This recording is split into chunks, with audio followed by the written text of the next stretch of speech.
અચ્છા, આપણે યુટ્યુબ પર લાઈવ પણ કરવાનું છે હે ને? એક જ મિનિટ કરી દઈએ આપણે.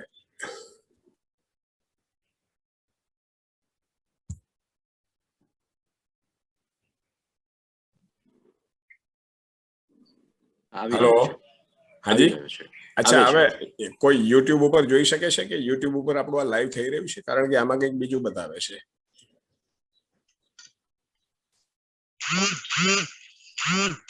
યુટ્યુબ ઉપર લાઈવ થઈ રહ્યું છે, કોઈ મિત્ર જોઈ શકશે? કરી આપું, હું જોઈન કરી આપું. હાજી, એક જ મિનિટ. મને ખાલી લિંક હો તો હું જોઈ દઉં. યુટ્યુબ ની લિંક કઈ છે? હા, એ આવે છે. હે, આવે છે, ચાલી રહ્યું છે. સરસ સરસ. પછી આગળ વધીએ મિત્રો આપણે. એ લિંક વિશાલ છે. હા સર. ના, આપણે વિશાલ ચાવડા કદાચ નથી લાગતો. નહીં તો મેં કીધું એ લિંક ને આપણા ગ્રુપમાં શેર કરે તો જે મિત્રોને યુટ્યુબ ઉપર જોવી હોય તે જોઈ શકે. અત્યારે લાઈવ જોવું હોય તો કઈ વાંધો નહીં.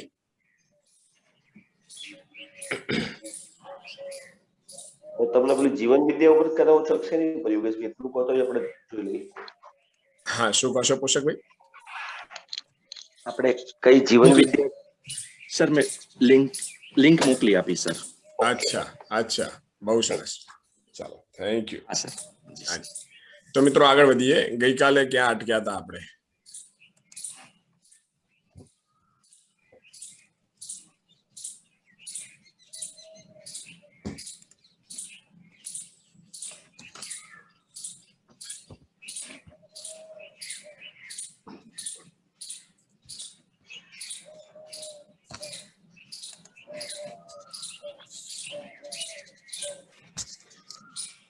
હાજી, કોઈ કહેશે ગઈકાલે ક્યાં અટક્યા હતા આપણે?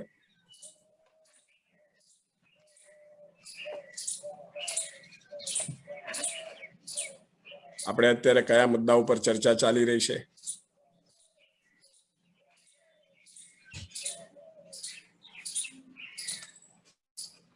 હાજી, ઓપનિંગ બેટ્સમેન વિશાલભાઈ, સ્વાગત છે. હા, ધન્યવાદ સર. આપણે જીવન ક્રિયાઓ સમજી રહ્યા છીએ. જીવનમાં શરૂઆત આપણે એમ જ કીધી કે જીવન ક્રિયાઓની જે વાત કરીએ છીએ એ થોડો ધીમો છે. હવે સંભળાય છે બરોબર? હા, થોડો. હાજી.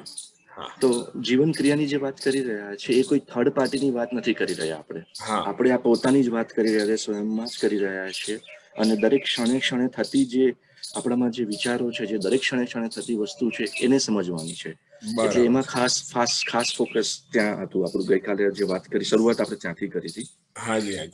પછી આપણે એની અંદર 3 પ્રકારના જે સુખ છે, ક્ષણિક, દીર્ઘકાલીન અને નિરંતર સુખ જે છે આસ્વાદનની અંદર, એની વાત કરી હતી. આસ્વાદન એટલે આપણે નિરંતર સુખની જે તલાશ છે અને એની પૂર્તિના અર્થમાં આપણે સતત ચયન કરતા રહેતા હોઈએ છીએ.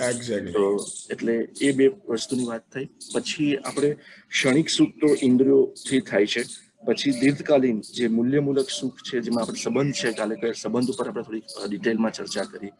સંબંધની અંદર અત્યારે આપણે જે જીવી રહ્યા છીએ, આપણે મોહ મૂલક સંબંધો આપણે સમજીએ તો મોહ શું છે એની ડિટેલ કરી હતી. તો મોહ આપણે વ્યક્તિ વિશેષ સુખથી જે વ્યક્તિ વિશેષ સુખી થવાનો જે ભાવ છે એ કીધો. પછી એક બીજી વસ્તુ હતી કે અત્યારે આપણે જે સંબંધો જીવી રહ્યા છીએ, ખ્યાલ ના આવ્યો આપણે. વિશાલભાઈ, શું કીધું તમે? હું વ્યક્તિ વિશેષથી જે સુખી થવાનો ભાવ છે એને મોહ કીધો. મોહ જે છે, કેમ કે મોહ મૂલક છે તો મોહ શું છે? તો મોહ એટલે આપણે એની ડેફિનેશન જે વાત થઈ એ પ્રમાણે કે વ્યક્તિ વિશેષથી જે સુખી થવાનો પ્રયાસ છે એને આપણે મોહ કીધો. પછી જે સંબંધોની અંદર આપણે 2 વસ્તુ છે. આપણે વસ્તુઓનું બી આદાન પ્રદાન કરીએ છીએ, સાધનોનું આદાન પ્રદાન કરીએ છીએ, સાથે સાથે ભાવનું બી આદાન પ્રદાન કરતા હોઈએ છીએ. પણ જે એની અંદર જે મેઇન વસ્તુ છે કે વ્યવસ્થાના સ્વરૂપમાં છે કે નહીં. જો વ્યવસ્થાના સ્વરૂપમાં નથી તો દીર્ઘકાલીન ન રહેતા ક્ષણિક થઈ જાય છે. અને પછી આપણે આજે જે વાત કરવાની હતી એ આપણે લક્ષ્ય તરફનું નિરંતર સુખ માટેની વાતનું કરવાનું હતું. ત્યાં આપણો પોઈન્ટ મૂકેલો હતો. બિલકુલ. બહુ સરસ. ધન્યવાદ. સરસ. બીજા કોઈ મિત્રને કઈ શેર કરવું છે? હાજી ભરતભાઈ, સ્વાગત છે. હા ભરતભાઈ. નહીં, એ ભૂલથી થઈ ગયો હતો. અચ્છા અચ્છા. અને શીતલભાઈએ હાથ રેઝ કર્યો છે. શીતલભાઈ, સ્વાગત છે. એટલે એમાં બે વસ્તુ એડ કરવી હતી. એક તો આપણે દ્રષ્ટા, જીવન દ્રષ્ટા કઈ રીતના છે એ ગઈકાલે થોડું ડિસ્કસ થયું હતું, અને દ્રષ્ટાના પદથી કઈ રીતના જીવન પોતાને જોઈ રહ્યું છે. અને જીવન જ એક એવું છે કે જે એટલે પશુ જીવનની અંદર એ બીજા બધામાં દ્રષ્ટા નથી, પણ એક જીવન પોતે એક દ્રષ્ટા તરીકે છે કે જે પોતાને જોઈ. બીજું એક મોહમૂલકમાં શરીર મૂલક, એટલે જે આપણે સંબંધને જ્યારે શરીરથી જોતા હોઈએ છીએ તો ત્યાં એ ક્ષણિક થઈ જાય છે, અને જો એને વ્યવસ્થાથી આપણે એ જોઈએ છે તો એ દીર્ઘકાલીન રહે છે. આટલું ગઈકાલે થોડુંક એક એડ કરવાનું. બિલકુલ બિલકુલ. અને બીજા કોઈ મિત્રને કઈ શેર કરવું છે?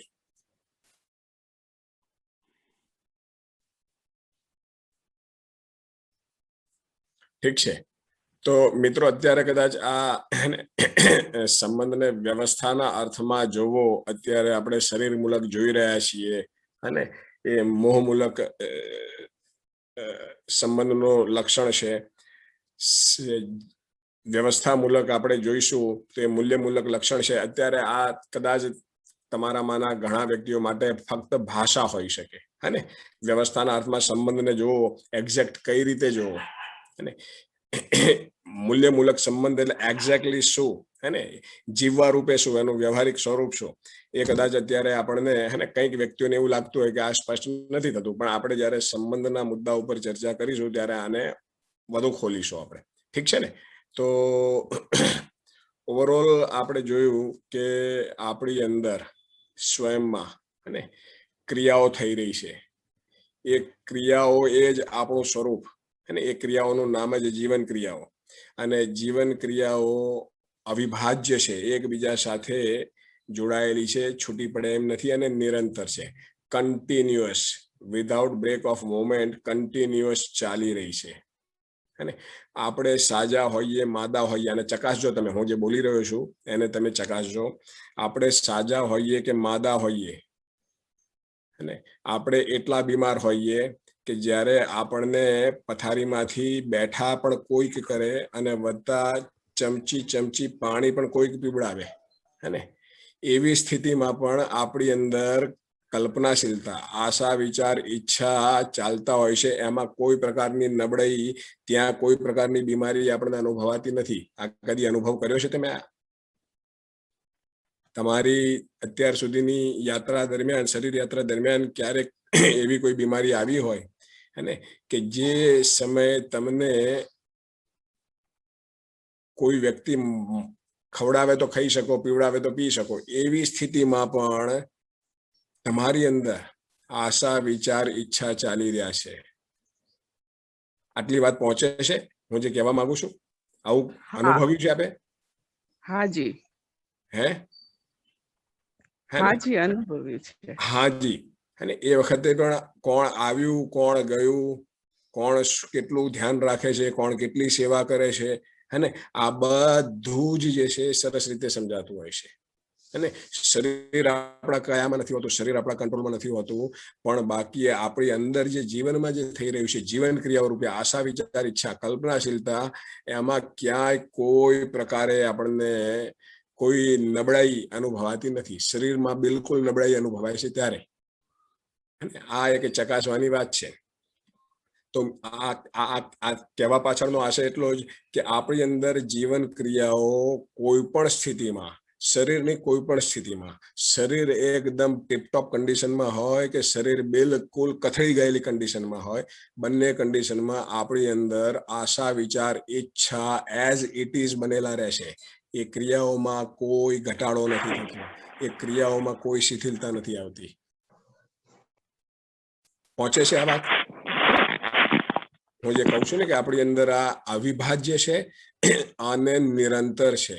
તો આને ચકાસવાની વાત છે કે સશરીર આપણે, અને શરીર ગમે તેટલું ઢીલું પડી ગયું હોય છતાં આપણી અંદર આશા, વિચાર, ઈચ્છા સહેજે ઢીલા નથી પડતા, અને નિરંતર ચાલે છે. અને એમાં આપણે સૌથી પહેલી ક્રિયાને સમજી રહ્યા છીએ, મન નામની ક્રિયાને. હે ને?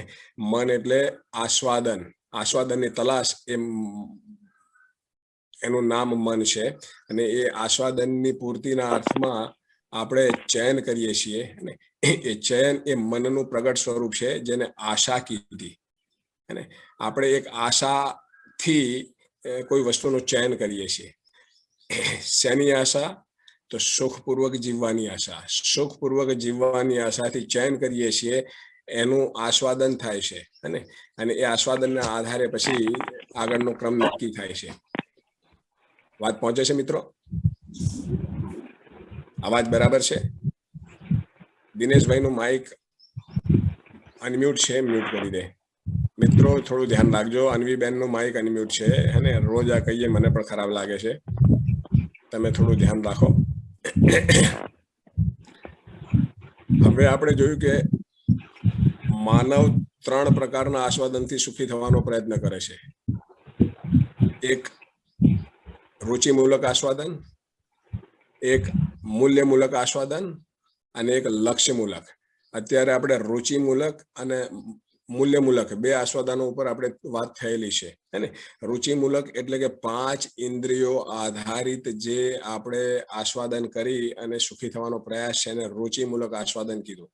રુચિમૂલક આસ્વાદન એ ક્ષણિક સુખ પણ કહેવાય. સરેરાશ માણસ, સરેરાશ વ્યક્તિ નો અત્યારે મોટા ભાગનો પ્રયાસ રુચિમૂલક આસ્વાદનથી સુખી થવાના અર્થમાં છે. જેમ જેમ એનું સંબંધોમાં ધ્યાન જશે અને સંબંધોથી આગળ સમજવાની દિશામાં ધ્યાન જશે, એમ એમ ઇન્દ્રિય સુખ ઉપરથી એની નિર્ભરતા ઘટશે. ત્યાં સુધી એ ક્ષણિક સુખમાં ફાંફા માર્યા કરશે.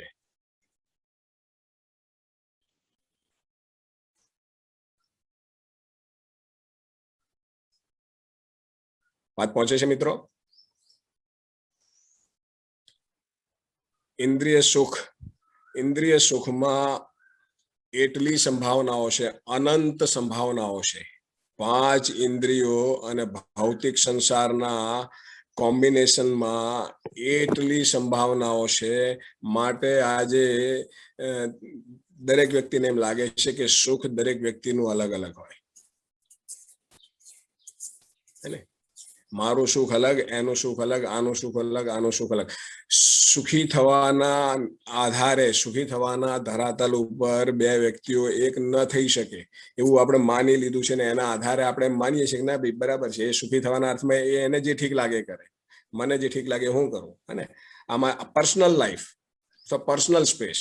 અને પણ એ આધારે કદી ન તો સુખી થવાય અને નહીં તો 2 વ્યક્તિ એક થઈ શકે. સંબંધપૂર્વક જીવવાનો પ્રશ્ન જ નથી.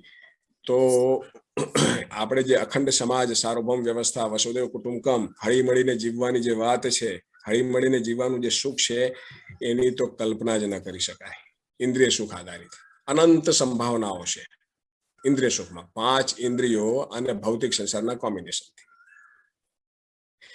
ઇન્દ્રિય સુખમાં જીવવું એ સુખી થવાનો સૌથી ગરીબ ઉપાય છે. ઇન્દ્રિયો આધારિત સુખી થવાનો જે ઉપાય છે, એ સુખી થવાનો સૌથી દરિદ્ર ઉપાય છે.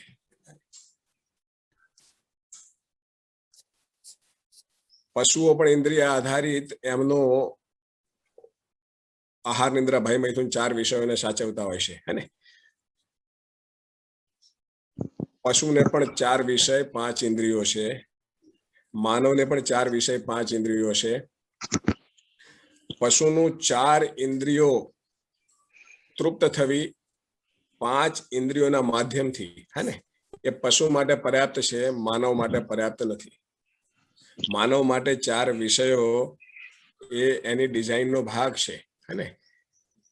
5 ઇન્દ્રિયો ડિઝાઇનનો ભાગ છે, પરંતુ એટલામાં એનાથી તૃપ્ત થવું એ માનવ અવસ્થા માટે પર્યાપ્ત નથી. આવશ્યક છે. 4 વિષયો 5 સંવેદના આવશ્યક છે વ્યવસ્થાના અર્થમાં.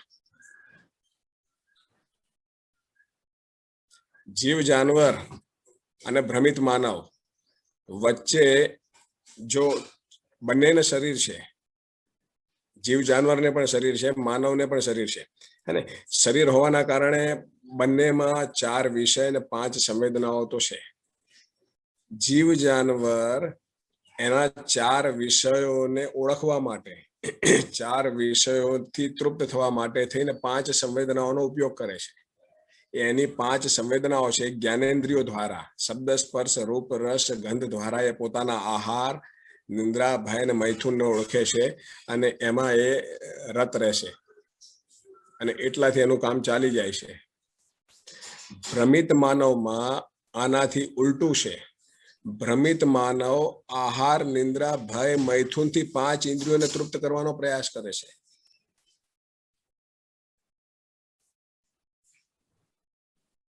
વાત પહોંચી? ડિફરન્સ પહોંચ્યો મિત્રો? જીવાવસ્થા અને ભ્રમિત માનવ બંને પાસે 4 વિષયો, બંને 4 વિષયો અને 5 સંવેદનાઓમાં જીવે છે. જીવાવસ્થા 5 સંવેદનાઓના, 5 જ્ઞાનેન્દ્રિયોના માધ્યમથી પોતાના આહારને ઓળખે છે અને ભયને ઓળખે છે, નિદ્રા અને મૈથુન આને ઓળખે છે. 5 જ્ઞાનેન્દ્રિયોનો 4 વિષયોના અર્થમાં ઉપયોગ કરે છે, જ્યારે ભ્રમિત માનવ 4 વિષયો દ્વારા 5 જ્ઞાનેન્દ્રિયોને તૃપ્ત કરવાનો પ્રયાસ કરે છે. મિત્રો, વાત પહોંચી રહી છે? મારો અવાજ પહોંચી રહ્યો છે? હા, આવી રહ્યો છે. આવી રહ્યો છે. ક્લેરિટી આવે છે. ક્લેરિટી આવે છે. મેં કીધું એમાં કઈ આપને સ્પષ્ટ થયું? રુચિમૂલક સુખની વાત છે આ.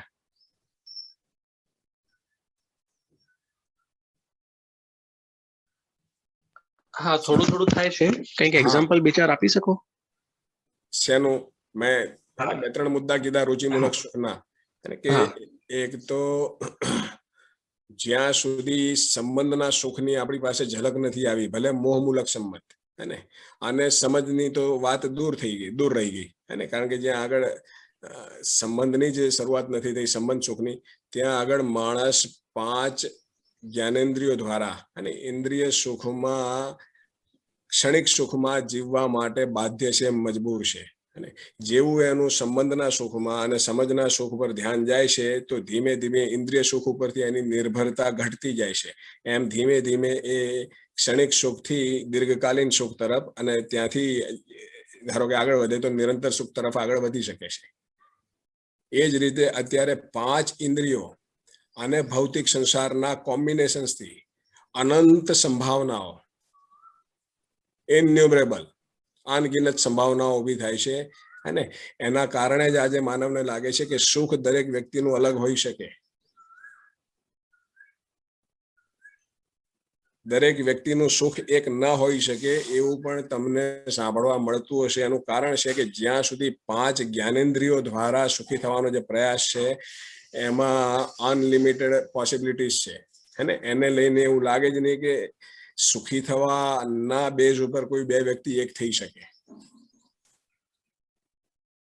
જ્યાં સુધી ઇન્દ્રિય આધારિત સુખ ઉપર નિર્ભરતા છે, અને ઇન્દ્રિય સુખ ઉપરની નિર્ભરતા એ સુખી થવાનો સૌથી ગરીબ ઉપાય છે. જીવ જાનવર માટે ઇન્દ્રિયો આધારિત જીવવું એ પર્યાપ્ત છે, માનવ માટે પર્યાપ્ત નથી. ઠીક છે, આગળ વધીએ. ગઈકાલે આપણે મોહમૂલક સંબંધોની વાત થઈ હતી, હે ને? તો ભ્રમિત સ્થિતિમાં શરૂઆતમાં આપણે મોહમૂલક સંબંધો આધારે જીવીએ છીએ. મોહમૂલક સંબંધોમાં સતત ઊંચ નીચ રહ્યા કરે છે, ઘર્ષણ રહ્યા કરે છે, પણ છતાં હવે આનાથી છૂટવાનો કોઈ ઉપાય નથી. આનાથી નીકળવું કઈ રીતે? માટે આપણે માનીએ છીએ, હે ને, ઘર છે તો વાસણ ખખડે, જીવન છે તો સંઘર્ષ હોય, 2 વાસણ ભેગા થાય એટલે વાસણ તો ખખડે, હે ને? એ તો એનું નામ જ જીવન. આને જ નભાવવાનું. આવું સાંભળેલું છે આપણે? આવું સાંભળ્યું છે મિત્રો?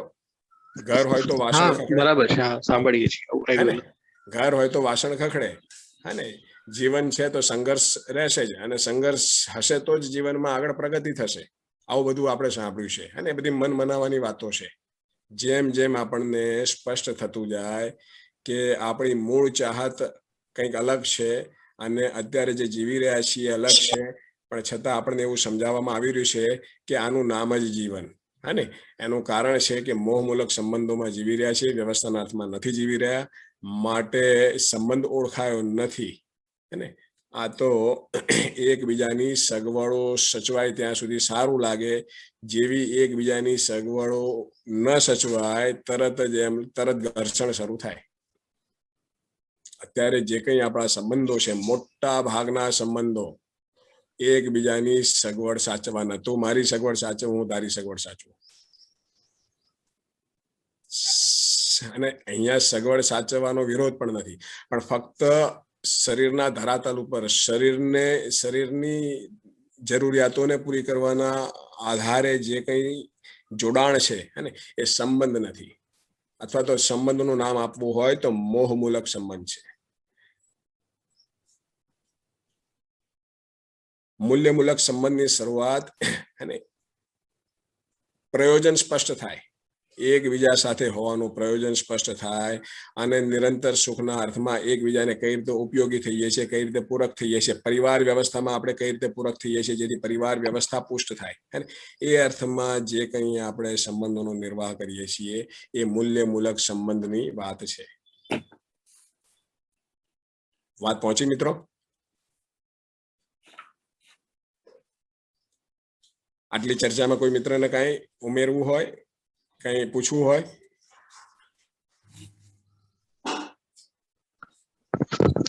હા બરાબર છે, સમજાય છે. હે ને, ઠીક છે.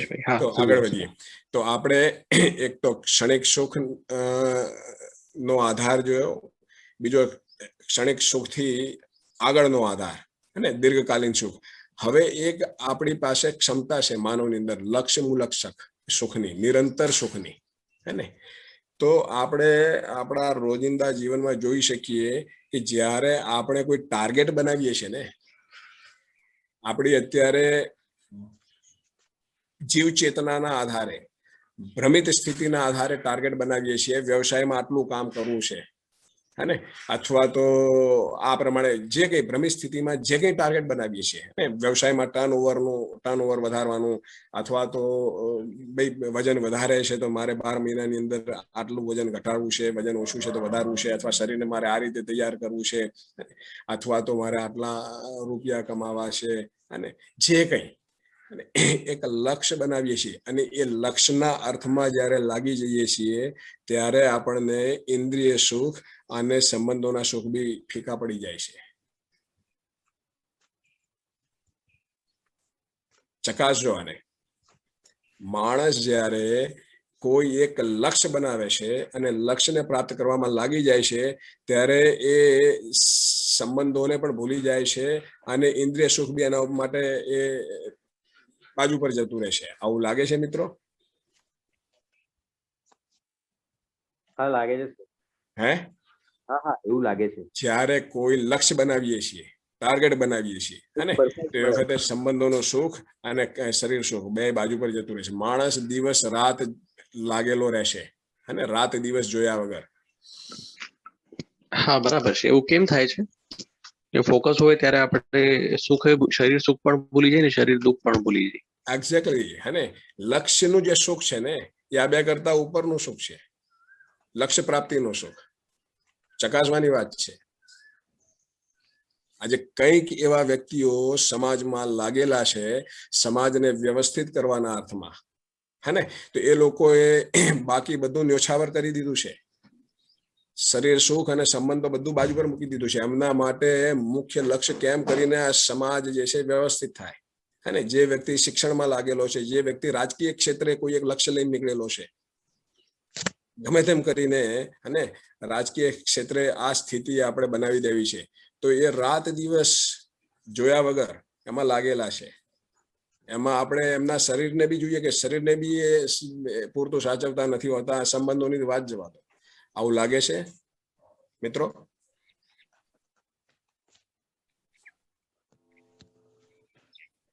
હા લાગે છે. પર્પઝ મળી ગયો હોય, જીવનનો હેતુ મળી ગયો હોય, એવું થાય છે.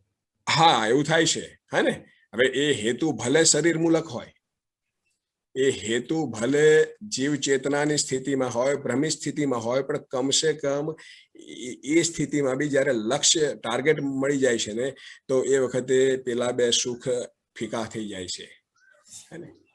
તો અહીંયા એમ કહે છે કે લક્ષ્ય મૂલક સુખ ની માનવમાં ક્ષમતા છે, હે, અને માનવ પાસે એની ઝલક પણ છે. ફક્ત વસ્તુ એ છે કે સમજના અભાવમાં અલ્ટિમેટ લક્ષ્ય શું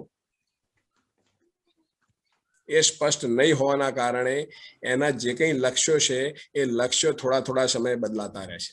અથવા તો કોઈ એક લક્ષ્ય બનાવ્યું અને થોડી મહેનત અથવા તો જે કંઈ પ્રયાસ કરીને લક્ષ્ય પ્રાપ્ત કર્યું, ત્યાં ફરી પાછું અંદર જે છે થોડા સમયમાં લક્ષ્ય પ્રાપ્તિના થોડા સમયમાં ફરી પાછું એમ થાય છે કે હવે નવું લક્ષ્ય બનાવીએ. નવું લક્ષ્ય બની જાય છે.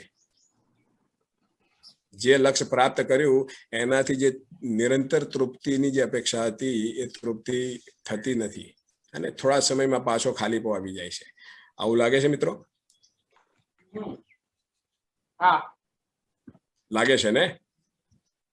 એનું કારણ છે ભ્રમિત સ્થિતિમાં આપણું લક્ષ્ય અને શરીર સીમિત છે. તો શરીર આધારિત જે કંઈ આપણી સુખી થવાની ડિઝાઇનો છે એની એક સીમા છે, અને એક સીમાથી આગળ પછી આપણને ત્યાં સુખ અટકી જાય છે. અહીં એમ કહે છે કે અલ્ટિમેટ લક્ષ્ય છે અને સમજદાર થવું.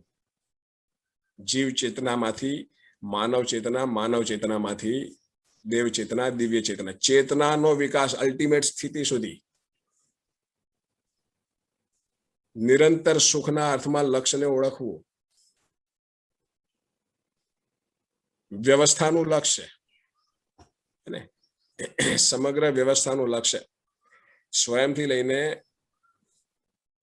સમગ્ર અસ્તિત્વમાં જે વ્યવસ્થાનું સ્વરૂપ છે એને સમજીને એ અર્થમાં જ્યારે આપણે લક્ષ્ય બનાવીને આગળ વધીએ છીએ તો એમાં એ સ્થિતિ નથી આવતી કે લક્ષ્ય પ્રાપ્ત થઈ ગયું અને ત્યાં આગળ હવે શું આગળ, હે ને? એનું કારણ છે અસ્તિત્વ નિરંતર છે, અસ્તિત્વમાં વ્યવસ્થા નિરંતર છે, આપણી પોતાની જીવન રૂપમાં ક્ષમતા નિરંતર છે. તો આ નિરંતરના કોમ્બિનેશન્સથી એની અંદર જે કંઈ અનુભૂતિ છે એમાં નિરંતરતા બનેલી રહેશે.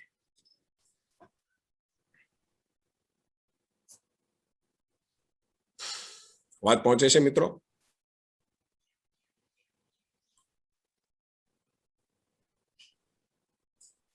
આપણું લક્ષ્ય નિરંતર સુખનું છે, હે ને?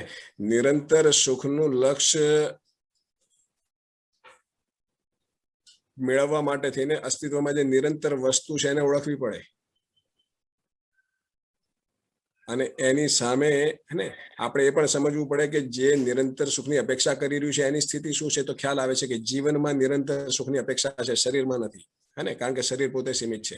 જીવનમાં નિરંતર સુખની અપેક્ષા એટલા માટે છે કે જીવન પોતે નિરંતર છે, શાશ્વત છે.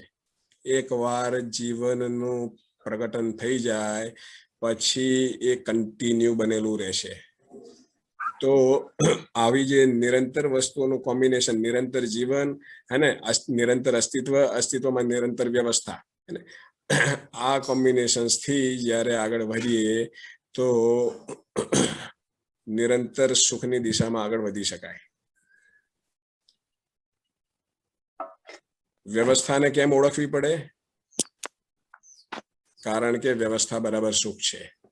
આ વાત કોઈને અંદર સંદેહ છે કે વ્યવસ્થા બરાબર સુખ કંઈ અનુભવાતું નથી? મિત્રો, થોડું ધ્યાન આપવું પડશે. વાત પહોંચી રહી છે? સમજાય છે. વ્યવસ્થા બરાબર સુખ, આમાં કોઈ ડાઉટ નથી લાગતો, હે ને? વ્યવસ્થા બરાબર સુખ, અને શરીરમાં વ્યવસ્થા, શરીરની તંદુરસ્તીના રૂપમાં, મનમાં વ્યવસ્થા, મન સ્વસ્થતાના રૂપમાં, પરિવારમાં વ્યવસ્થા, હે ને, પરિવારના સભ્યોમાં અંદર સરસ એકબીજા સાથે તાલમેલ પૂર્વકનો વ્યવહાર હોય, અને પરિવારની જે આવશ્યકતાઓ છે, ભૌતિક આવશ્યકતાઓ, એનાથી અધિક ઉત્પાદન હોય, પરસ્પર એકબીજા સાથે માન સન્માન, એકબીજાના પ્રેમ સ્નેહ સન્માન પૂર્વક એકબીજા સાથે રહેતા હોઈએ. એ જ રીતે સમાજમાં વ્યવસ્થા, પરસ્પર વિશ્વાસનું વાતાવરણ, અને એ સમાજમાં વ્યવસ્થાનું સ્વરૂપ છે. અત્યારે સમાજમાં ભારોભાર અવિશ્વાસ છે. ગ્રાહક વેપારીને ત્યાં જાય તો અવિશ્વાસ છે, વેપારીને ગ્રાહક પ્રત્યે અવિશ્વાસ છે, દર્દીને ડોક્ટર પ્રત્યે અવિશ્વાસ છે, ડોક્ટરને દર્દી પ્રત્યે અવિશ્વાસ છે. અને વ્યક્તિને અડધી રાત્રે પોલીસ સ્ટેશન જવું હોય તો અવિશ્વાસ છે, એને વિશ્વાસ નથી કે ત્યાં એની સાથે માનવીય વ્યવહાર કરવામાં આવશે કે અમાનવીય. તો સમાજમાં જે વ્યવસ્થાનું સ્વરૂપ છે પરસ્પર વિશ્વાસ, ભારોભાર વિશ્વાસ, કે મારી સાથે અમાનવીય વ્યવહાર નહીં થાય, મને અન્યાય કરવામાં નહીં આવે.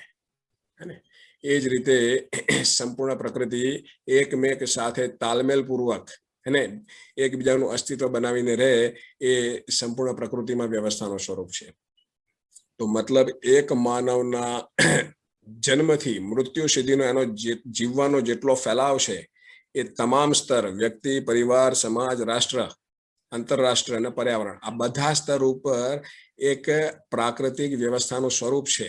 એ વ્યવસ્થાના સ્વરૂપને ઓળખી એ વ્યવસ્થામાં જીવવાનો પ્રયત્ન કરીએ, એ વ્યવસ્થાને પુષ્ટ બનાવીએ, અને આ જે લક્ષ્ય છે એ લક્ષ્યથી આગળ વધવાથી જે નિરંતર સુખની અપેક્ષા છે અને એ બિલકુલ ફૂલફિલ થઈ શકે. કારણ કે જ્યાં વ્યવસ્થા છે ત્યાં સુખ છે, જ્યાં અવ્યવસ્થા છે ત્યાં પીડા છે. માનવને અત્યારે જે કઈ પીડા છે અને શારીરિક પીડા, એ શરીરની અવ્યવસ્થા અન્ય કારણે છે, અને શરીરની અવ્યવસ્થા પ્રાકૃતિક નથી, એ માનવના અણસમજને કારણે ઊભી થયેલી છે. એ જ રીતે જે વિચારોમાં અવ્યવસ્થા છે અને વિચારોમાં જે પીડા છે, એના મૂળમાં જીવન ક્રિયાઓ સ્પષ્ટ નથી. તો જીવન ક્રિયાઓમાં આપસમાં તાલમેલ નથી, એને લઈને માનસિક પીડા છે. એ જ રીતે અણસમજના કારણે સંબંધોમાં જીવતા નથી આવડતું, માટે પરિવાર અને સમાજમાં જે માનવ સંબંધો છે એમાં પીડા છે. પ્રકૃતિ સાથે જીવતા નથી આવડતું, એ અવ્યવસ્થાનું સ્વરૂપ છે. પ્રકૃતિ સાથે જીવતા નથી આવડતું તો પ્રકૃતિનું શોષણ કરીએ છીએ, દોહન કરીએ છીએ. એ રીતે પ્રકૃતિમાં અત્યારે ગ્લોબલ વોર્મિંગ ઊભું કરેલું છે, તો એ પણ એક પ્રકારની અવ્યવસ્થા છે, તો એની પીડા છે. તો જ્યાં વ્યવસ્થા છે ત્યાં સુખ છે. મિત્રો, વાત પહોંચે છે?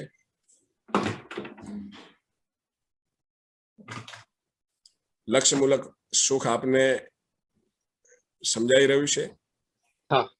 આપણી પાસે ક્ષણિક સુખ, દીર્ઘકાલીન સુખ અને લક્ષ્યમૂલક સુખ ત્રણ, નિરંતર સુખ, ત્રણેય સુખની આપણી પાસે ક્ષમતાઓ છે. ફક્ત અત્યારે પરંપરા ભ્રમિત છે, માટે ક્ષણિક સુખ અથવા તો વધુમાં વધુ મોહમૂલક સુખ, આ બે સુખ ઉપર માનવ અત્યારે નિરંતર સુખી થવાનો પ્રયાસ કરી રહ્યો છે, અને એ થઈ નથી રહ્યો. માટે જ અત્યારે એમ પણ કહેવામાં આવે છે કે શાશ્વત સુખ, નિરંતર સુખ એ કલ્પના માત્ર છે, એ શક્ય નથી. જીવન છે, સંસાર છે, તો ઘર્ષણ નિશ્ચિત છે. દુઃખ વગર સુખ છે નહીં. આવી બધી કેટલી જાતની માન્યતાઓ અત્યારે સંસારમાં બેઠેલી છે, અને બાળકને એ રીતે એને આપવામાં આવે છે કે બેટા, જ્યારે જ્યારે તને મુશ્કેલી પડે ત્યારે તારે માની લેવાનું કે મુશ્કેલી વગર જીવન જ નથી. જીવન છે તો મુશ્કેલી છે જ. જીવન અને સંઘર્ષ એક સિક્કાની બે બાજુ છે, અને સંઘર્ષ છે તો જ જીવનમાં પ્રગતિ છે. આવું બાળકોને શીખવાડવામાં આવે છે.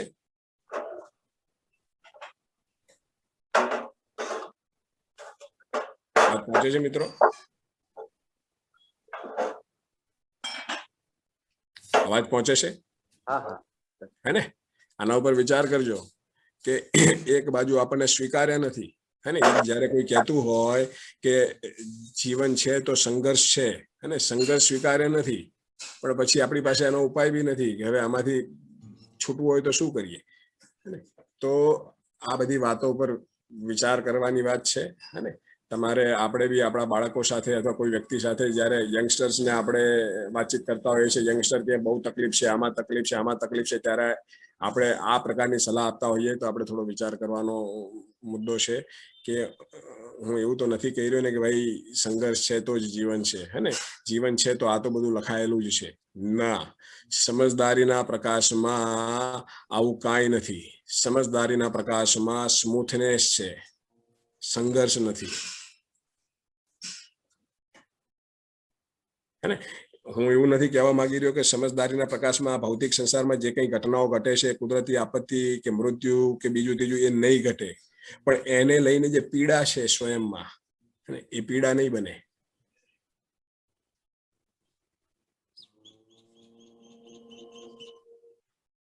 આંતરિક પીડા જે છે, હે ને, ઘણીવાર બહાર કશું ન ઘટ્યું હોય છતાં વિચારોમાં જે ઘટના ઘટતી હોય કલ્પનામાં, અને એને લઈને બી પીડા બનેલી રહેશે. તો જે આપણી આંતરિક પીડા છે એના મૂળમાં આપણી અણસમજ છે. વાત પહોંચે છે મિત્રો?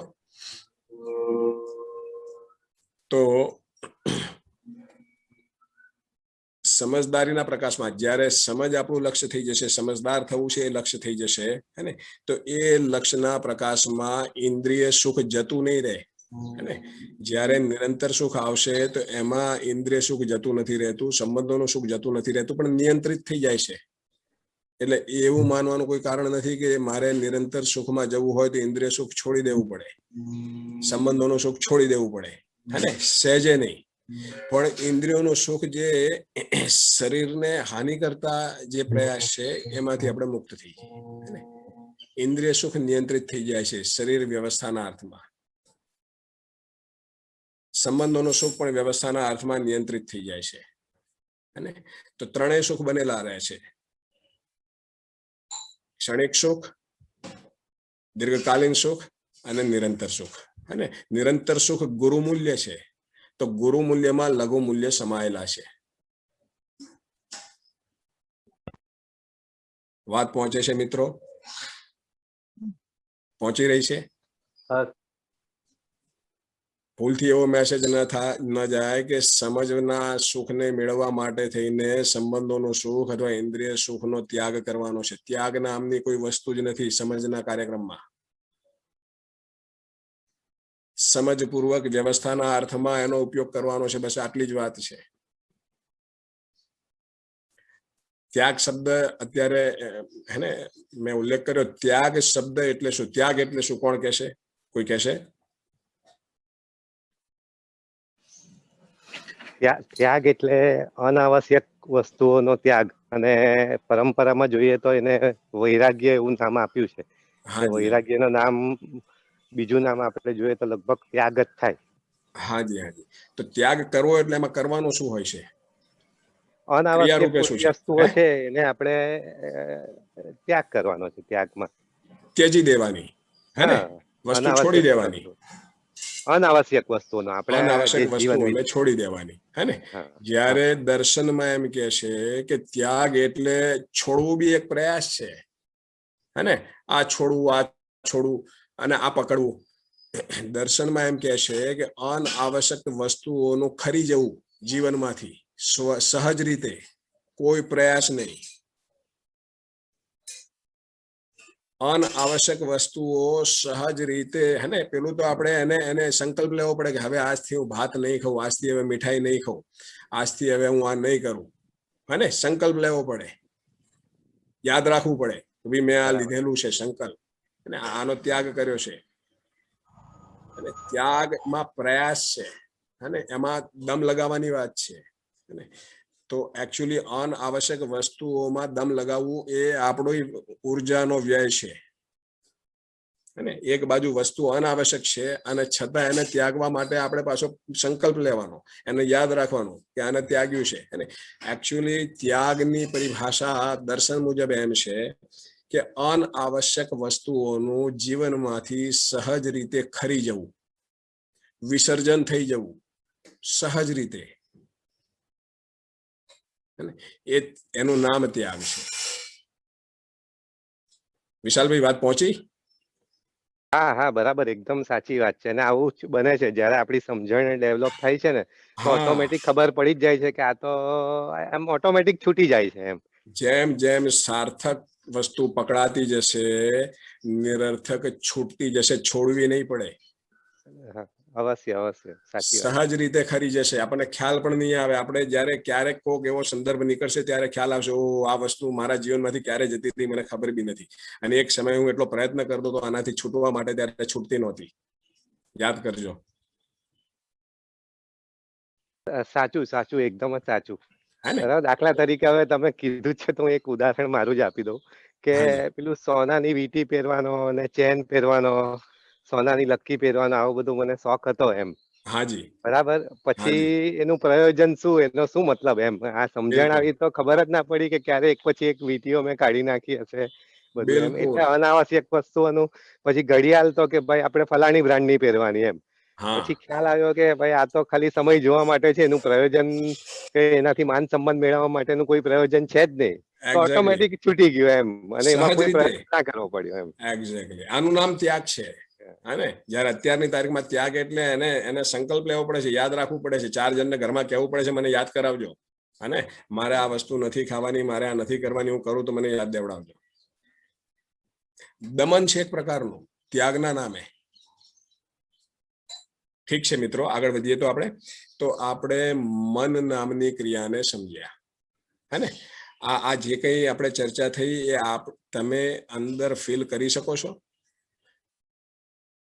રુચિમૂલક સુખ, સંબંધ આધારિત સુખ અને લક્ષ્યમૂલક સુખના મેં જે ચર્ચા કરી, જે વાત કરી, એને તમને એ વાત સહજ સ્વીકૃત થઈ રહી છે કે એમાં ક્યાંય કોઈને એમ લાગે છે કે આ વસ્તુ મને સ્પષ્ટ નથી થતી? અને આના ઉપર સહેજ વાત કરીએ.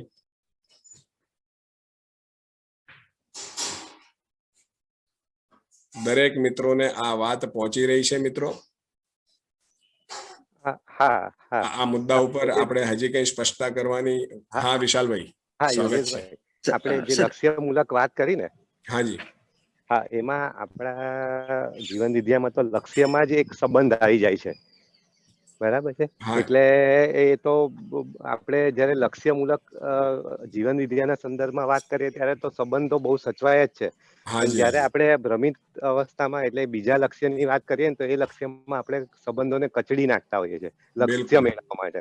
એટલે બહુ મોટું શિફ્ટ છે આ એમ. બિલકુલ બિલકુલ બિલકુલ. હે ને? અને આપણે જે કહીએ છીએ ને કે લક્ષ્યમૂલકમાં એક સંબંધ આવી જાય છે, તમે જે હમણાં વાક્ય પ્રયોગ કર્યો ને, તો લક્ષ્યમૂલકમાં કયો સંબંધ આવી જાય છે?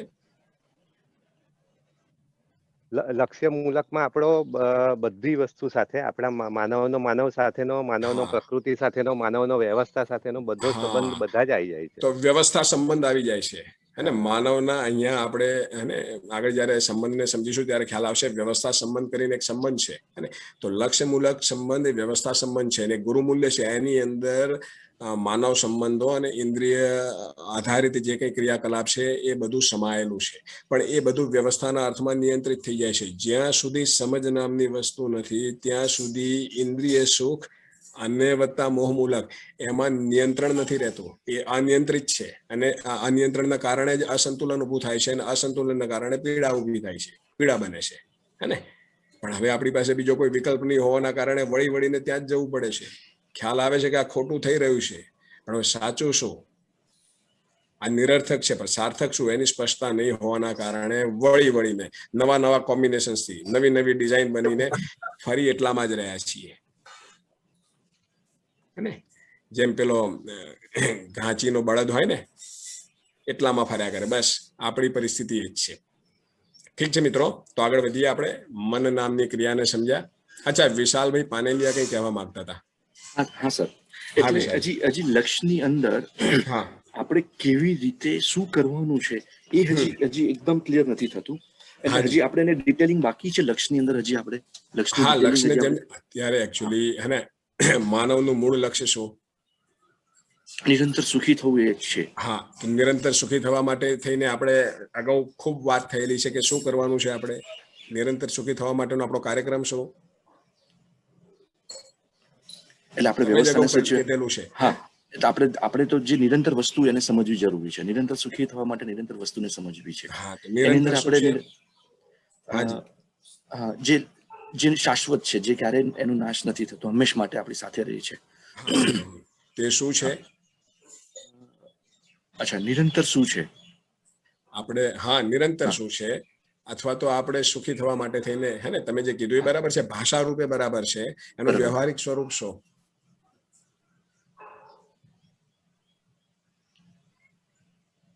શરૂઆતના સેશનમાં આપણે આ મુદ્દા પર વાત થયેલી છે.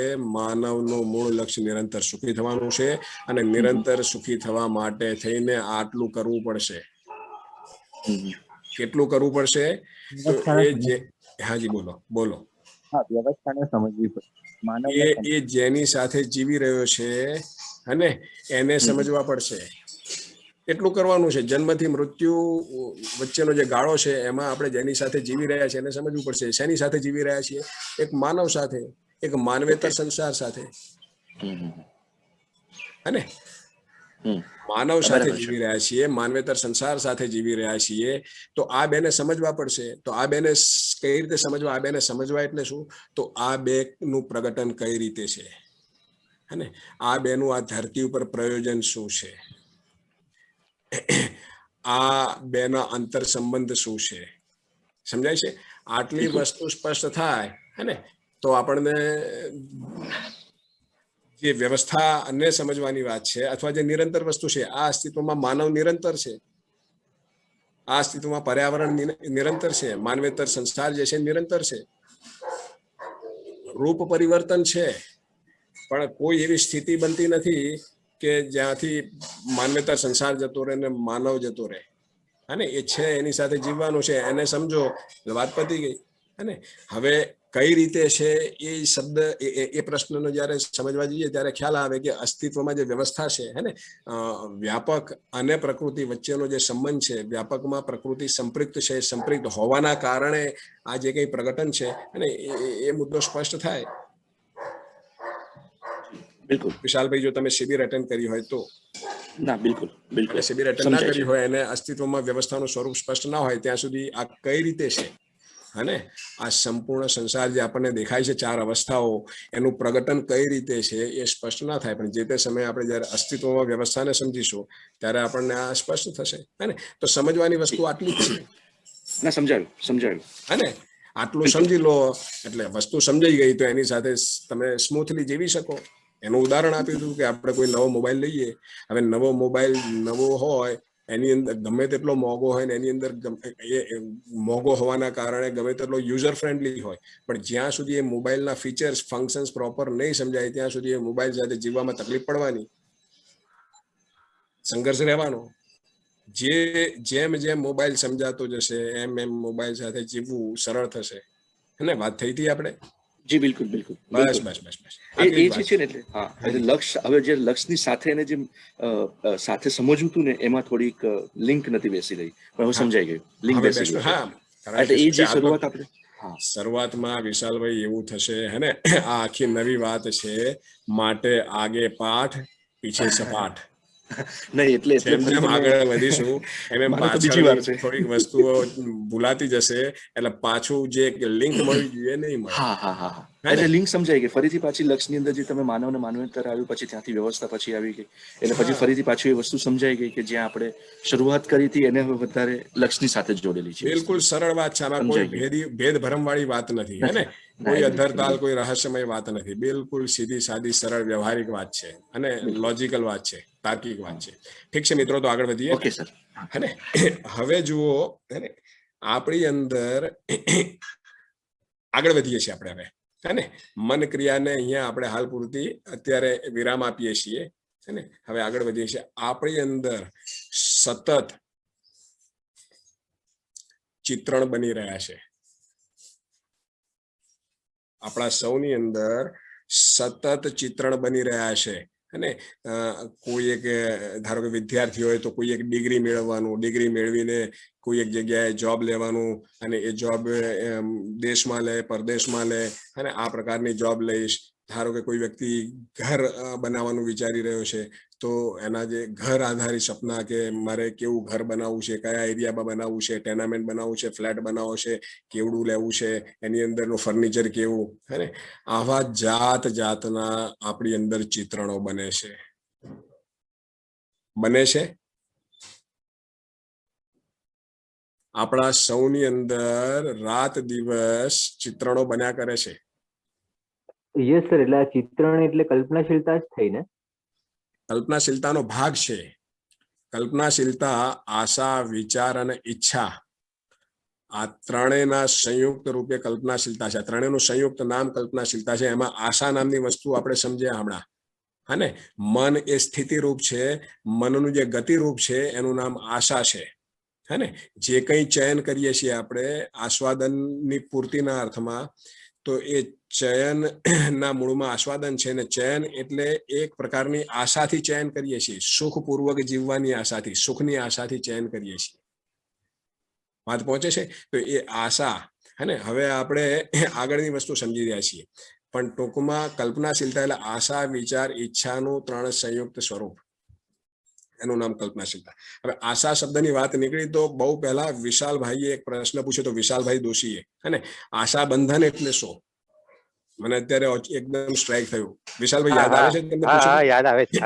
આશા બંધન, હે ને, બંધન એટલે શરીર મૂલક નિરંતર સુખને પ્રાપ્ત કરવાનો, ઇન્દ્રિયો આધારિત નિરંતર સુખને પ્રાપ્ત કરવાનો જે કઈ પ્રયાસ છે, મોહ મૂલક સંબંધો આધારે નિરંતર સુખી થવાનો જે કઈ પ્રયાસ છે, સુખી થવાનો અને સુખી કરવાનો, એ આપણું આશા બંધન છે. અસ્તિત્વમાં જે રીતે સુખી થવાની કોઈ ડિઝાઇન નથી, એ રીતે સુખી થવાનો જે કઈ એ અર્થમાં સુખી થવાની આપણી જે કઈ આશા છે, હે ને, એ આપણું બંધન છે.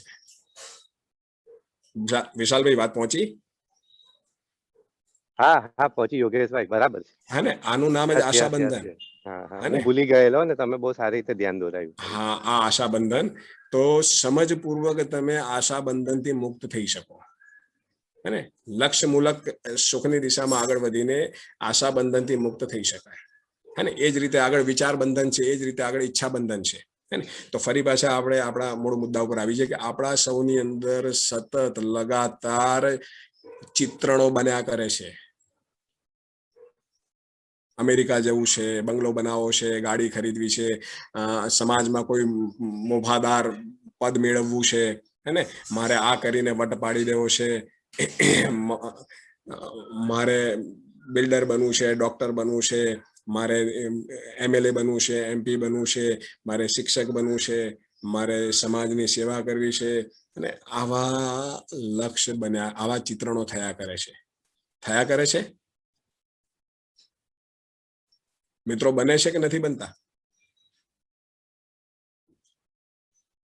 હા, બનતા હોય છે. આપ સૌની અંદર લગાતાર ચિત્રણો બને છે. હા, પણ ચિત્રણ અને ઈચ્છા વચ્ચે શું ફરક તો એ કેસમાં? હાજી ભાઈ, આપણે આગળ વધીએ ને, પણ પહેલા એક આ મુદ્દા ઉપર તો આપણે અત્યારે, હે ને, કોઈને કઈ પ્રશ્ન હોય તો એ સોલ્વ કરીને આગળ વધીએ. કોઈને એમ લાગતું હોય કે મારે આવા કોઈ ચિત્રણ નથી બનતા, મારી જે સ્લેટ ખરી એ 24 કલાક કોરી જ રહે છે, એવું કોઈ વ્યક્તિ ખરો?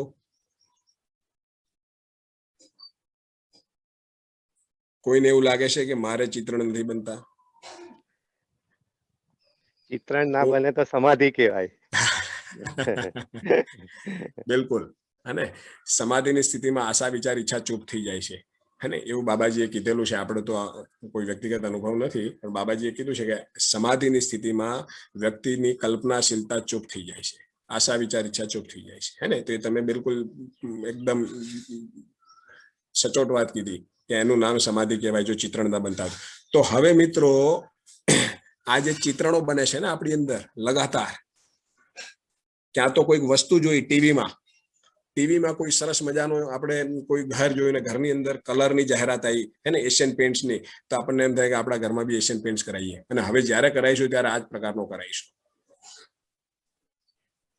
અથવા ટીવીમાં કોઈ ગાડી જોઈ, અથવા ટીવીમાં કોઈ શૂટેડ બૂટેડ વ્યક્તિ જોયો, હે ને, એના હાથમાં ફર્સ્ટ ક્લાસ વોચ જોઈ, હે ને, એની પાસે સરસ એનો શૂટ જોયો, તો આપણને એમ થાય કે હવે મારે લગ્ન આવે છે, હવેનો જે પ્રસંગ આવે છે એમાં આ પ્રકારની ઘડિયાળ ખરીદવી છે અને આ પ્રકારનો શૂટ પહેરવો છે. આવું થાય છે? આવું થાય છે મિત્રો? યસ, થાય છે હે ને, આવું થાય છે. એક તો જ્યાં બહાર નજર પડે અને જે આપણને એમ લાગે કે આ જ્યાંથી આ જે વસ્તુ આકર્ષે, અને એમ થાય કે મારે આવું કરવું છે. અને બીજું, અંદર માન્યતાઓ પણ પડેલી છે, માન્યતાઓ આધારિત આપણી અંદર ચિત્રણો બને છે, અને MLA ની માન્યતા, કોર્પોરેટરની માન્યતા. શું કહો છો યોગેશભાઈ? હાજી. અમુક ઉંમર પછી તો એ બધું જે બનવાનું કરવાનું બધું ઓછું થઈ જાય છે ને. એટલે તમારો અનુભવ છે આમાં? ચિત્ર બનતા ઓછા થઈ જાય ને. હું શું કહું છું, તમે તમારા અનુભવથી કહી રહ્યા છો કે કલ્પના લગાવી રહ્યા છો? મેં અનુભવથી કહી રહ્યો છું. તમારું, તમે મને કહો શું થયું તમારી સાથે? નહીં, અમુક ઉંમર પછી જે ચિત્રણ બનતા ઓછા થઈ જતા હોય છે ને. ના ના, એ તો તમે જ કહો ને કે મારે ઓછા થઈ ગયા છે. ઉંમર પ્રમાણે ચિત્રણો બદલાય છે. વિદ્યાર્થીની ઉંમરમાં અલગ ચિત્રણ હોય, હે ને, યુવાનીમાં અલગ ચિત્રણ હોય, પ્રૌઢ અવસ્થામાં અલગ ચિત્રણ હોય, વૃદ્ધાવસ્થામાં અલગ ચિત્રણ હોય. ચિત્રણો લગાતાર બનતા રહે છે. વૃદ્ધાવસ્થામાં મારા હવે પૌત્રોને પરણાવી દઉં, હે ને, પૌત્રો માટે હું ઘસાવું, મારો પૌત્ર ઈચ્છે છે કે મારે દાદા ભણીને અમેરિકા જવું છે, કેનેડા જવું છે, મને થોડી મદદ કરો, હે ને, તો એવું ચિત્ર બને કે આને મોકલી દઉં, અને જો પછી સંજોગ ગોઠવાય તો એ મને બોલાવે તો 6 મહિના હું ફરી આવું, હે ને, પૌત્રના લગ્ન કરાવું, પૌત્રીના લગ્ન કરાવું, મારા ભાઈ ભત્રીજા જે છે એમના લગ્નનો પ્રયાસ કરું, ક્યાંકથી જે છે એ કોકનું એ ગોઠવવામાં પડ્યા હોય. આવું થતું હોય છે. હા. હે? હા હા. તો આ ચિત્રણ ના કહેવાય તો શું કહેવાય? બરાબર. હે ને? મરતે દમ તક આખરી શ્વાસ સુધી ઉંમર અનુરૂપ અને સમજ અનુરૂપ ચિત્રણો બન્યા કરતા હોય છે. ચકાસવાની વાત છે, હે ને. તો હવે આમાંના જે ચિત્રણ સાથે, હે ને, જે ચિત્રણ આપણી અંદર જે ચિત્રણ બન્યું, ચિત્રણો લગાતાર બને છે, એમાંના જે ચિત્રણને સાકાર કરવાની ઈચ્છા થાય, જે ચિત્રણ સાથે આપણું સુખ જોડાઈ જાય કે ના આ તો હવે કરવું જ છે, આ જોયું, હવે આ જે છે આને આપણે પાર પાડવું છે, હે ને. તો એ જે ચિત્રણ સાથે આપણું સુખ જોડાય, જે ચિત્રણને સાકાર કરવાની આપણને અંદર ભાવના જાગે, એનું નામ ઈચ્છા. ભાઈનો પ્રશ્ન હતો ને, ઈચ્છા એટલે શું? આપણે સૌ બોલીએ છીએ કે મને આની ઈચ્છા થઈ, હે ને, મારી આ ઈચ્છા છે. ઈચ્છા વસ્તુ રૂપમાં શું છે? તો આપણી અંદરનું એક ચિત્રણ છે કે જે ચિત્રણની સાથે આપણું સુખ જોડાયું, હે ને, જે ચિત્રણની સાથે સુખ જોડાયું એટલે એ ચિત્રણને સાકાર કરવાની ઈચ્છા થઈ, સાકાર કરવાનું આપણને અંદરથી ભાવ જાગ્યો કે આને હવે સાકાર કરવું છે, હે ને. તો એ જે ઘટના છે એનું નામ ઈચ્છા છે. ભાઈ વાત પહોંચી? હા સર, એ પહોંચી. ચિત્રણને ઇંગ્લિશમાં શું કહેવાય? એ ડિઝાયર કહેવાય? કેમ કે મને ચિત્રણ શબ્દ બહુ અતિ શુદ્ધ એટલે ઈચ્છા ને ડિઝાયર કહેવાય. અરે ચિત્ર બનવા આપણી અંદર ચિત્રો નથી બનતા, ઇમેજ બને છે. ઇંગ્લિશમાં ઇમેજ કહેવાય ચિત્રણને, ઇમેજિનેશન. આપણી અંદર હવે, હે ને, હું જે સમજુ છું એ મુજબ ઇમેજ કહી શકાય કે આપણી અંદર બધી ઇમેજીસ બને છે, અને ડોક્ટરને લઈને આપણી અંદર એક ઇમેજ છે, બરાબર. આપણી અંદર નેતા, રાજનેતાને લઈને એક ઇમેજ છે, કલાકારને લઈને એક ઇમેજ છે, મજૂરને લઈને એક ઇમેજ છે, કામવાળાને લઈને એક ઇમેજ છે, સ્ત્રી માટે એક આપણને, હે ને. તો એવી જાતની આપણી અંદર ઇમેજીસ છે, હે ને. તો એ જે અને એ બદલાયા કરે છે અને બન્યા કરે છે, સમજાય છે? કોન્સ્ટન્ટ, હે ને. તો એમાંની કોઈ પણ એક ઇમેજ, કોઈ પણ એક ચિત્રણને આપણને એમ થાય એની સાથે આપણું સુખ જોડાઈ જાય, આપણને એમ થાય કે આને સાકાર કરવું છે, હે ને. તો એનું નામ, એ ઘટનાનું નામ, જે ચિત્રણ સાથે આપણું સુખ જોડાય, જે ચિત્રણને સાકાર કરવાનું મન થાય, એનું નામ ઈચ્છા. ઈચ્છા વસ્તુ પકડાઈ. આપણે જયારે બોલીએ છીએ મને આની ઈચ્છા છે, તો ઈચ્છા એટલે શું? વાત પહોંચી મિત્રો? હાજી સંજયભાઈ. યોગેશભાઈ, સંજયભાઈ પહેલું તો સંજયભાઈ ભૂલી જવાય ને, હે, ગઈકાલે કંઈક આપે ગ્રુપમાં જોડાવા માટે કંઈક વાત કરી હતી, પણ આપનો નંબર મારી પાસે નથી. જો આપ ગ્રુપમાં જોડાયા છો, વોટ્સએપ ગ્રુપમાં?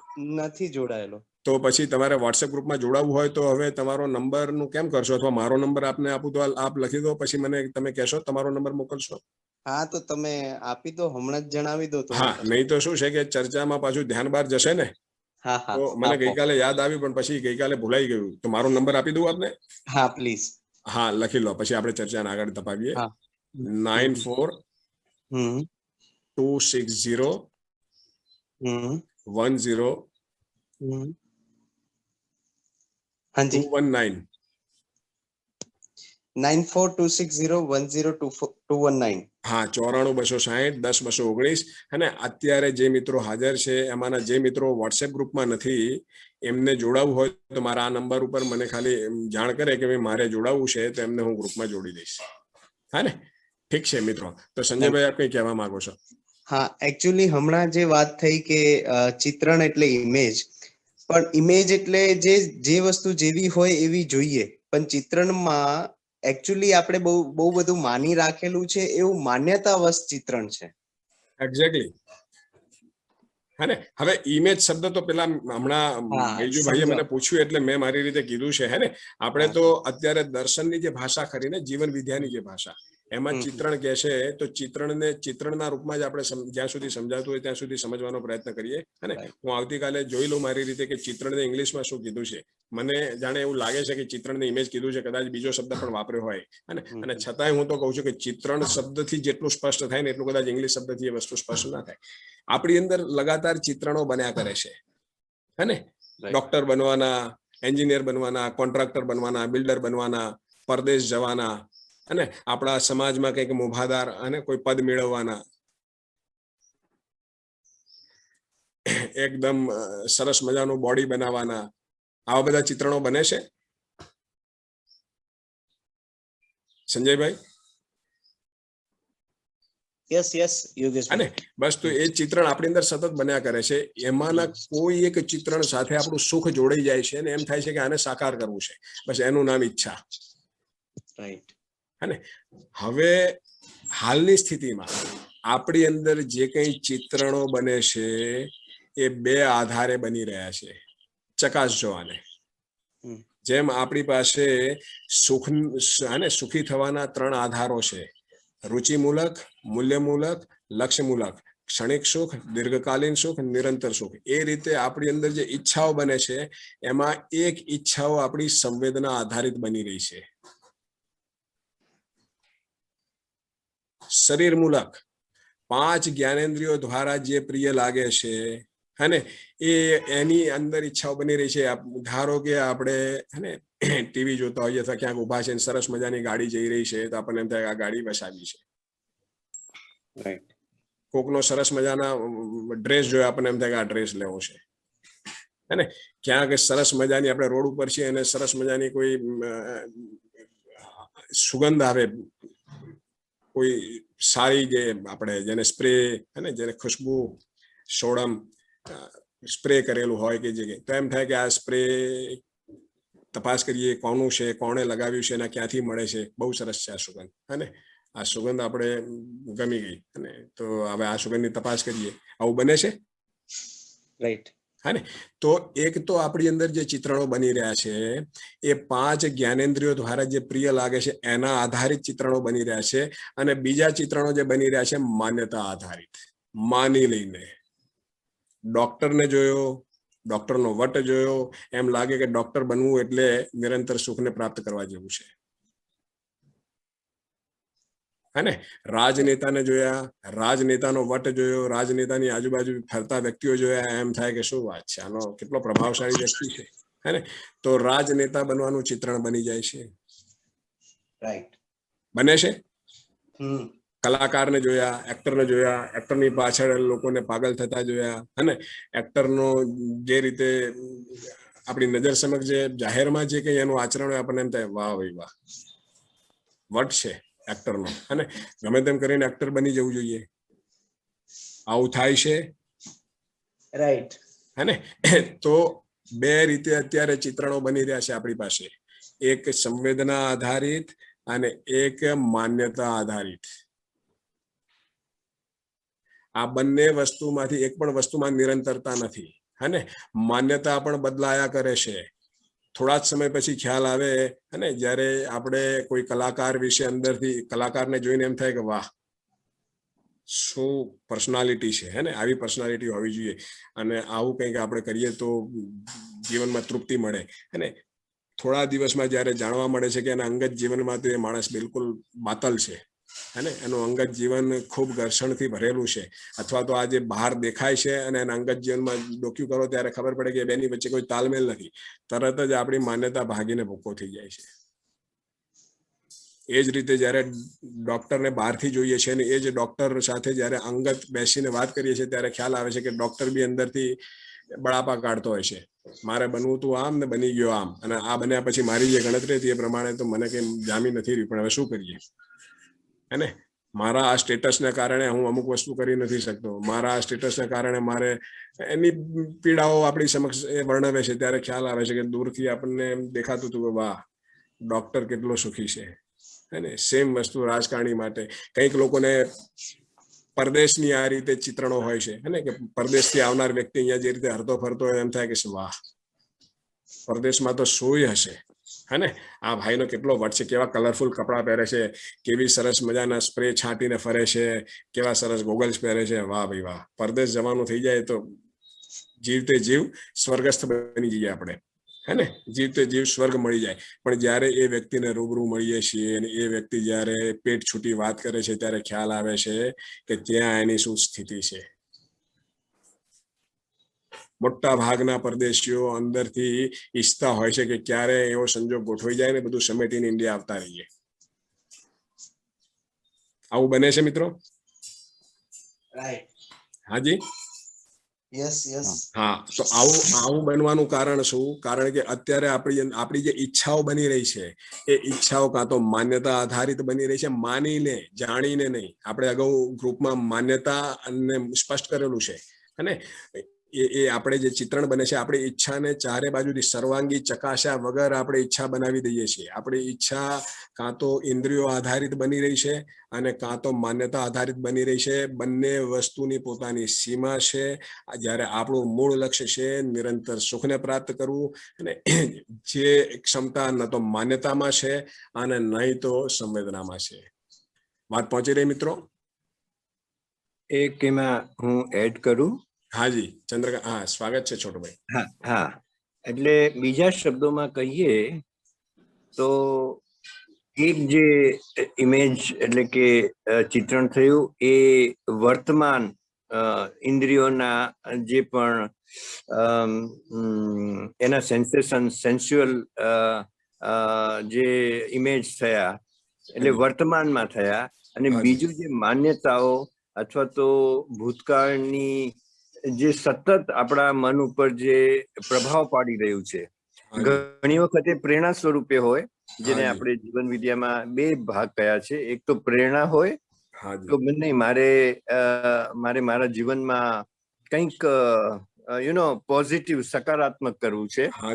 ઘણી વખતે જે હોય એ નેગેટિવ એટલે કે રૂપ, ધન, પદ, બળના અર્થમાં હોય તો એને આપણે પ્રભાવના અર્થમાં કહીએ છીએ અને એને એ ભૂતકાળ આપણા ઉપર હાવી થઈ જાય અને એ માન્યતા સ્વરૂપે, કારણ કે આપણે એને ચકાસ્યું નથી.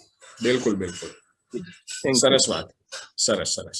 હા ને, તો મિત્રો જે સંવેદનાઓ છે શરીર મૂલક છે, માન્યતાઓ ક્યાં હોય છે? માન્યતાઓ ક્યાં છે જીવનમાં? તો કાં તો શરીર મૂલક ઈચ્છાઓ બને છે અને કાં તો ભ્રમિત માન્યતાઓ બસ આપણી અંદર ઈચ્છાઓ બની રહી છે. અને આ બંને વસ્તુ આપણી જે મૂળ ઈચ્છા છે ત્યાં સુધી પહોંચતી નથી અને આ કન્ટિન્યુઅસ ચાલ્યા કરે છે. આ ચક્કરમાંથી સમજ. અને હવે ત્રીજી જે ક્ષમતા છે આપણી પાસે અને ચિત્રણની, એ સમજ મૂલક, સમજદારી આધારિત ચિત્રણો બનવા અને એ ચિત્રણોને સાકાર કરવા, આની ક્ષમતા આપણી પાસે છે. પણ જ્યાં સુધી એ સમજની સ્થિતિ ન બને ત્યાં સુધી આપણે જેમ પેલી લક્ષ્યમૂલક સુખ, નિરંતર સુખ છે, એ રીતે સમજ આધારિત જે ઈચ્છાઓ છે એના દ્વારા નિરંતર સુખને પામી શકાય. પણ જ્યાં સુધી આ સ્થિતિએ ન પહોંચીએ ત્યાં સુધી આપણે સંવેદના આધારિત ઈચ્છાઓ અને માન્યતા આધારિત ઈચ્છાઓ દ્વારા ફાંફા મારવાના રહેશે. અને એ થઈ રહ્યું છે અત્યારે લગાતાર. વાત પહોંચી રહી છે મિત્રો? ચંદ્રકાંતભાઈ કઈ કહેવા માંગતા હતા? ચંદ્રકાંતભાઈ નો હાથ રેસ હતો. હા, આપણે જે ચિત્રણ જે છે એને પણ મને એમ લાગે છે આ શબ્દ ક્યાંક ક્યાંક ઉપયોગ થાય છે. શું કહો છો? અવાજ આપનો સ્પષ્ટ નથી આવતો. દિવા સ્વપ્ન અને ચિત્રણ, આ બંને શબ્દ વચ્ચે સ્પષ્ટતા શેની વચ્ચે? દિવા સ્વપ્ન. દિવા સ્વપ્ન, હા એવું જ થયું. આ મુંગેરી લાલ કે હસીન સપને. બરાબર. આપણી જે અત્યારે ચિત્રણો છે, આપણી જે ઈચ્છાઓ છે, મુંગેરી લાલ કે હસીન સપને જેવા છે. બરાબર. અને દિવસમાં જ્યાં નજર નાખો ને જે જુએ એ પ્રમાણે એ સપનું એમ થઈ જાય કે આ કરીએ, પછી એમ થાય કે એની આ કરીએ, પછી એમની આ કરીએ. હે ને, કોન્સ્ટન્ટ બદલાતું રહેશે. કારણ કે એનો આધાર જ માન્યતા છે. માન્યતામાં સ્થિરતા નથી. તો માન્યતા આધારિત જે ઈચ્છાઓ બને એમાં બી સ્થિરતા હોઈ ન શકે. ઠીક છે મિત્રો? મને એવું લાગે છે 7:12 થઈ ગઈ. આજે આપણે મોડું થયું છે. આજે આપણે ઈચ્છા ઉપર વાત શરૂ કરી છે. આવતીકાલે ઈચ્છા ઉપર વાતને આગળ ધપાવીશું અને વત્તા વિચાર નામની વસ્તુ શું છે. આપણે કહીએ છીએ હું વિચારી રહ્યો છું, અને વિચાર વસ્તુ રૂપમાં શું છે, અને આશા વિચાર ઈચ્છા ત્રણેયનું જે એમાં સામંજસ્યતાનું સ્વરૂપ શું છે એને સમજવાનો પ્રયત્ન કરીશું. ઠીક છે મિત્રો, તો આપણી આજની ચર્ચાને અહીં આપણે વિરામ